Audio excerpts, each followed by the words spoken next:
자, 보내주신 자료들을 보니까요. 지금 상황이 딱 눈에 그려집니다.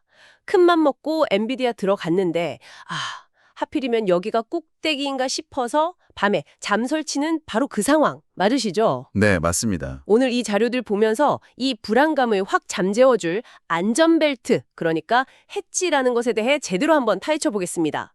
특히 자료에서 콕 집어서 말하는 0.27란, 대체 이 숫자가 어디서 튀어나왔는지 그 비밀을 풀어보는 게 오늘의 미션입니다. 그렇죠. 상황을 딱 정리하면 엔비디아 주식 1만 달러어치, 그러니까 주당 200달러에 50주를 갖고 계신 거예요.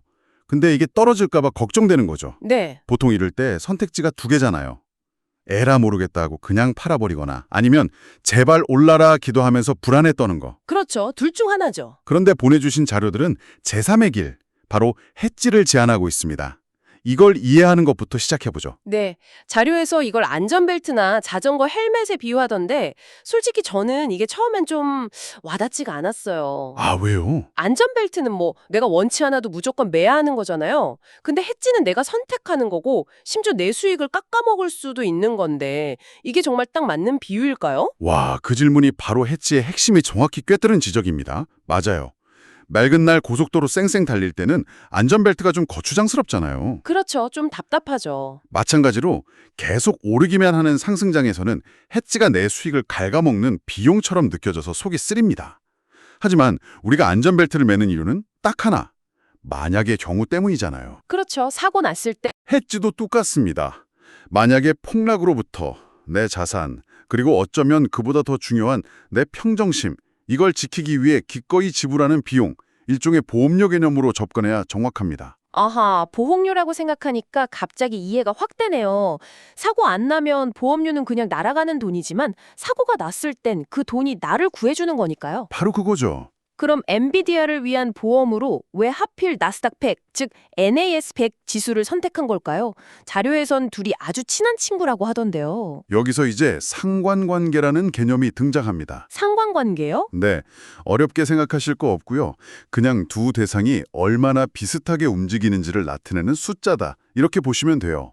근데 자료에 따르면 엔비디아랑 나스닥 100의 상관계수가 0.7에서 0.9 사이예요. 와, 그거 엄청 높은 거 아닌가요? 네, 이건 거의 뭐 영혼의 단짝 수준인 거죠.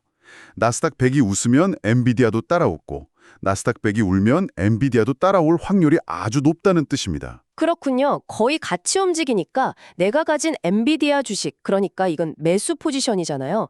이거랑 반대로 나스닥 100 지수를 팔아두면, 즉 매도하면 한쪽이 손해볼 때 다른 쪽이 이익을 내면서 서로 이렇게 상쇄가 되는 거군요. 정확합니다. 그래서 엔비디아 주식을 가진 상태에서 이와 반대로 움직이도록 나스닥 100 지수를 팔아두는 거죠. 이걸 가능하게 해주는 금융상품이 바로 자료에 언급된 CFD, 차액 결제 거래입니다. 잠시만요. 여기서부터 갑자기 좀 어려워지는데요. CFD가 뭐고 아까 제가 미션이라고 했던 그 랏이라는 단위는 또 뭔가요? 이런 건 좀 풀어주셔야 합니다. 어마어마한 돈이 들겠죠? 상상도 안 되네요. 그렇죠. 하지만 CFD를 이용하면 그 지수 자체를 소유하지 않고도 지수가 오를지 내릴지에 대한 차익만 거래할 수 있는 겁니다. 그래서 비교적 적은 돈으로도 지수 전체를 파는, 즉 매도하는 효과를 낼 수 있는 거고요. 아, 그리고 그때 얼마나 팔 건지를 나타내는 거래 단위가 바로 랏입니다. 그래서 자료의 핵심 질문이 그래서 도대체 몇 랏을 매도해야 하는가? 이게 되는 겁니다. 알겠습니다. 엔비디아랑 나스닥이 친구 사이라서 엔비디아 주식을 들고 있는 동안 나스닥을 팔아두면 보험이 된다. CFD라는 도구를 써서 랏이라는 단위로요. 근데 제일 궁금한 건 역시 얼마나예요. 보험료 너무 많이 내면 배보다 배꼽이 더 커지잖아요.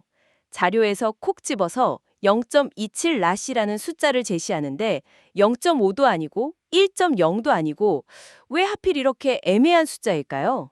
바로 그 지점이 오늘의 하이라이트입니다. 이 0.27이라는 숫자에 도달하기까지의 과정을 보면 해지의 본질을 이해할 수 있습니다. 먼저 대부분의 사람들이 빠지는 첫 번째 함정부터 보죠. 함정이요? 어떤 거죠? 1만 달러어치 주식이 있으니까 1만 달러어치 지수를 매도하면 완벽하게 해지되겠네. 이렇게 생각하는 겁니다. 가치가 같으니까 손익도 똑같이 상쇄될 거라고 보는 거죠. 자료에서도 이 단순 계산법을 언급하는데 이렇게 계산하면 대략 0.8낫 정도를 매도해야 한다는 결론이 나와요. 하지만 자료는 이게 매우 위험한 생각이라고 경고합니다. 위험하다고요? 완벽하게 막아주면 더 좋은 거 아닌가요? 만약 그렇게 했다면 오히려 해지가 아니라 더 큰 위험을 부르는 꼴이 됐을 겁니다. 이유는 딱 하나, 변동성의 차이 때문이에요. 변동성이요? 네, 엔비디아라는 이 혈기왕성한 개인 종목이 움직이는 폭하고 100개 우량 기업의 평균치인 나스닥 100 지수가 움직이는 폭은 완전히 다르거든요. 뭐랄까, 우사인 볼트 한 명의 최고 속도랑 100명으로 구성된 팀의 평균 달리기 속도, 이게 비교가 안 되는 것과 같아요. 아, 엔비디아가 10% 움직일 때 나스닥 100은 고작 3, 4% 움직일 수도 있는 거죠. 알겠습니다. 그러니까 1만 달러 엔비디아를 맞겠다고 1만 달러 나스닥을 팔아버리면 변동성이 다르니까 엔비디아가 조금만 올라도 나스닥 매도 포지션에서 훨씬 큰 손실이 날 수도 있고 반대로 엔비디아가 떨어질 땐 기대만큼 방어를 못 해준다는 거군요. 바로 그겁니다. 그래서 실제 트레이더들은 훨씬 보수적으로 접근해요. 이런 변동성 차이를 감안해서 전체 위험의 100%가 아니라 한 30%에서 50% 정도만 방어하는 걸 현실적인 목표로 삼습니다. 전부 막는 게 아니군요. 네. 자료에 따르면 이런 현실적인 계산을 거쳤을 때 1만 달러 포지션에 대해서는 0.25롯에서 0.35롯 사이가 적절한 보험료의 범위라고 도는 거죠. 그리고 그중에서도 0.27롯은 위험 부담, 즉 보험료와 해지 효과, 즉 보장 내용 사이에 균형이 가장 잘 맞는 경험적으로 검증된 스윗스팟 중 하나로 자주 사용된다고 설명합니다. 와, 이건 뭐 마법의 숫자가 아니라 지독하게 현실적인 계산과 경험이 녹아든 균형점인 셈입니다. 와, 이제야 이 그림이 딱 맞춰지네요. 그럼 이 0.27롯이라는 절묘한 균형점이 실제 상황에서는 어떤 결과를 가져오는지 자료에 나온 시뮬레이션으로 한번 확인해 보죠. 이게 피부로 와닿을 것 같습니다. 네, 두 가지 시나리오로 나눠볼 수 있습니다. 먼저 최악의 시나리오, 주가가 폭락하는 경우입니다. 엔비디아가 20% 하락해서 내 계좌에 마이너스 2,000달러가 찍혔다고 상상해 보세요. 끔찍하네요. 정말 끔찍하죠. 이때 보험으로 들어둔 나스닥 100 0.27낫 매도 포지션에서 약 270달러의 이익이 발생합니다. 그러면 최종 손실은 마이너스 2,000달러가 아니라 마이너스 1,730달러가 되는 거군요. 물론 여전히 큰 손실이지만 마이너스 2,000이라는 숫자를 직접 보는 거랑 심리적인 충격이 확실히 다르겠네요. 바로 그겁니다. 270달러가 손실액을 줄여준 것 이상의 의미가 있는 거예요. 마이너스 2,000달러라는 숫자를 봤을 때 이거 다 팔아야 하나 하는 그 공포심을 마이너스 1,730달러로 낮춰주는 일종의 심리적 완충제 역할을 하는 겁니다.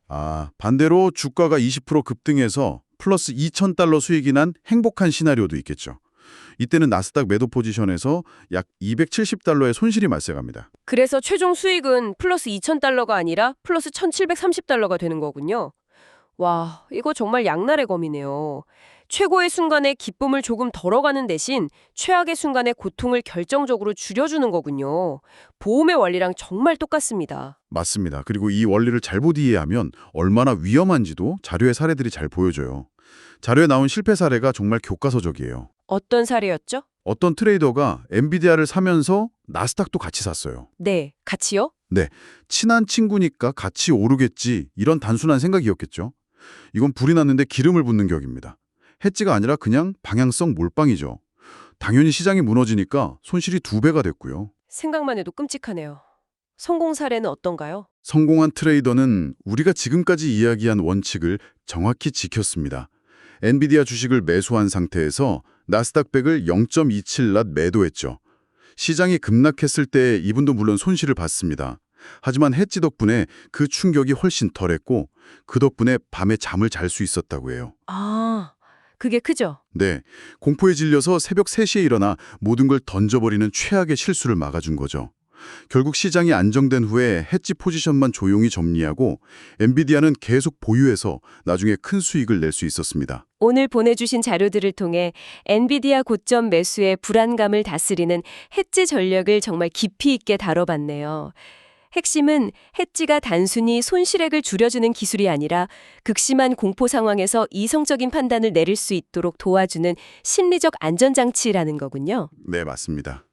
그리고 엔비디아와 나스닥백의 강한 상관관계를 이용하되 둘의 변동성 차이를 반드시 고려해야 한다는 점. 그래서 0.27낫이라는 그 절묘한 숫자가 나왔다는 것까지 완벽하게 이해했습니다. 맞습니다. 수익을 극대화하는 기술이라기보다는 투자의 여정을 길게 이어갈 수 있도록 도와주는 생존 도구에 가깝습니다. 네, 오늘 정말 유익했습니다. 여기서 한 걸음만 더 나아가서 이런 질문을 던져보며 마무리하면 어떨까 합니다. 네, 좋습니다. 자료들은 엔비디아와 같은 방향으로 움직이는 나스닥백을 반대로 거래해서 위험을 상쇄하는 방법을 알려줬잖아요. 네. 그렇다면 아예 다른 차원에서 시장의 공포 그 자체를 측정하는 지표를 이용하면 어떨까요? 예를 들어 변동성 지수, 흔히 공포지수라고 불리는 VIX가 있습니다. 아, VIX요? 들어봤습니다. 네, 보통 주가가 폭락할 때 이 VIX 지수는 폭등하는 경향이 있거든요. 만약 이 VIX를 이용해서 해지를 한다면 결과는 어떻게 달라질까요? 이것은 주가의 방향을 맞추는 해지를 넘어서 시장의 불안감 자체를 보험으로 활용하는 또 다른 차원의 접근법이 될 수 있습니다. 한 번쯤 생각해 볼 만한 질문이죠.